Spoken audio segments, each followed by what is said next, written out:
The difference between the previous Pirates, Ega Rivero, and the current Pirates is that the management decided this time around to intensify things because remember Gulega Rivero,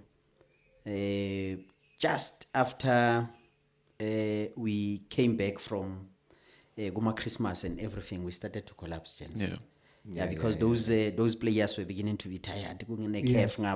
Cups in between, and it was difficult for us to accept that hey, we're losing this thing. But right now we're all confident. We can see that there's serious competition within the team. Players like your Masonganye, we knew that Masonganye one day will be on the bench. Players like your Masonganye are now fighting for that starting 11. So that on its own brought stability within the team.